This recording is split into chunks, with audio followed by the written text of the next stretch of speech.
What is the energy reality of the spine? I saw that last week.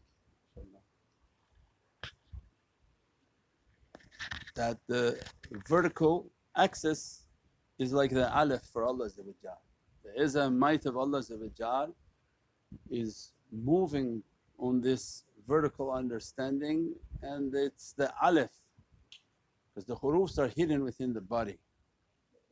And the alif of insan and the secret of insan is an energy that moves on their spine. As a result of that energy moves to their 2 feet, and Allah's might is holding that servant up without a gyroscope inside, because you can't hold anything up on 2, right? They have to make artificial gyroscopes to make something to stand up. So it means the fact that we're able to walk upon this earth is a divine light and power that moves through the spine, that the energy that comes into the heart is powering through that spine. And from positivity means the emanation of divine grace, and what we breathe and energize ourselves with these divine energies, they energize the heart through the breath and the heart, and they dress the spine. The material world is electromagnetic energy and negative energy that are radiating upon the earth, the horizontal horizon. When that horizon and horizontal energy of the earth is along the feet, so the great clash begins at the feet. So where your spine and the extension of your spine are your feet, and when the feet touch the earth, the great negativity is upon the earth, because all their desires, all the characteristics, all the bad energies of insan move on this horizontal plane. As a result of the energy that comes into the heart and through the breath and dresses the spine of divine grace, soon as insan and humans touch the earth, the negative charge is moving up. That's why the smell and bad smell on the feet is the first sign, because the negative energy is too intense coming onto the feet.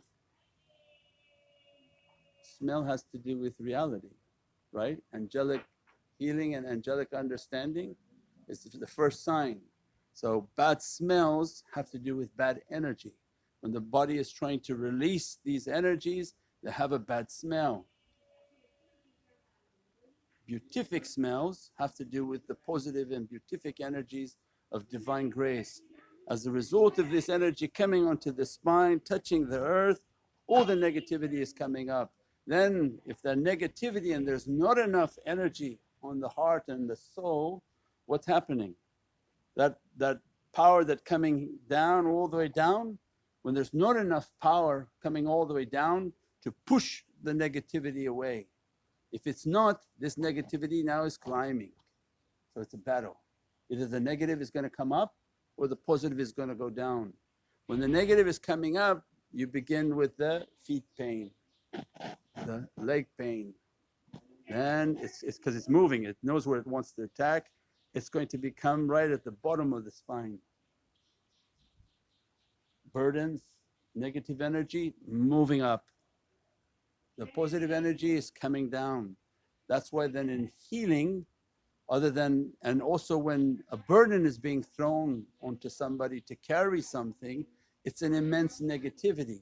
Means that their flux of energy that was doing really good and their flow of energy was positive, when somebody throws a burden onto them, that flux of negativity is not easily being disposed on the body, and all of a sudden can hit them in their legs and in their back with a difficulty.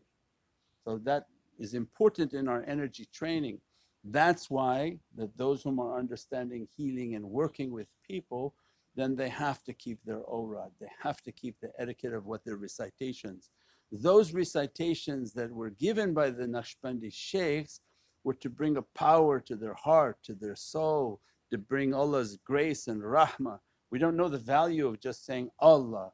So when the shaykh says, say it 1500 times, means this was a command from Allah to Prophet to the shaykhs, then there's a tremendous amount of energy. That energy is coming, pushing, pushing, pushing, and begins to push all the negativity out. When they have a burden thrown upon them or negativity begins to come upon them, then they have to make their salawats, they have to make all of the things. So every sickness, every burden that's coming is a negative energy. So imagine you're good with 50 pounds, you're carrying everything. All of a sudden they come with a 100-pound burden and throw it onto you. Well, how are you going to move this energy on your body? It manifests as sickness, difficulties, pains. Why? Because your body is now trying to process this negative energy and to push it out.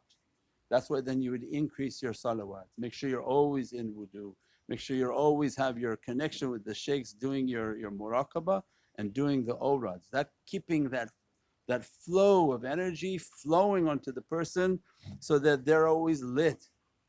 They're lit like lightning. As a result, it's continuously pushing down and pushing everything away. So when something tries to come to them, it's being burned before it even approaches. So that's important in the energy practices and in energy training, inshaAllah. As-salamu alaykum, Shaykh Nurjan. Thank you for speaking on this topic tonight. Subhanallah. It was perfect timing for me, and the reminders and guidance are so helpful. Thank you so much. Thank you. Allah bless you. As-salamu alaykum, Sayyidi. Walaikum salam. How do we know when a negative interaction in a community is a test to learn to raise our concerns politely and with love versus just quietly walking away? How to recognize learning opportunity?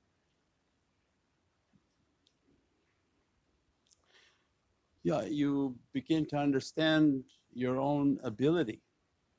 So not every question, every conversation is something to remain silent.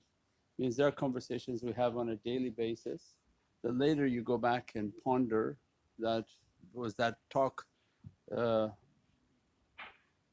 Rahmani, means moving me closer to the Divine, or was it nafsani? That I was, oh that was just like a whole bunch of ego stuff. Then we do an analysis of everything, we do a muhasabah, an accounting of everything. This situation that we're talking about is understanding the active role of shaitan in everything. That when a discussion is coming that's not comfortable and we know where this is going to go, because this discussion was a nice example that when we were talking they were saying, oh I didn't know that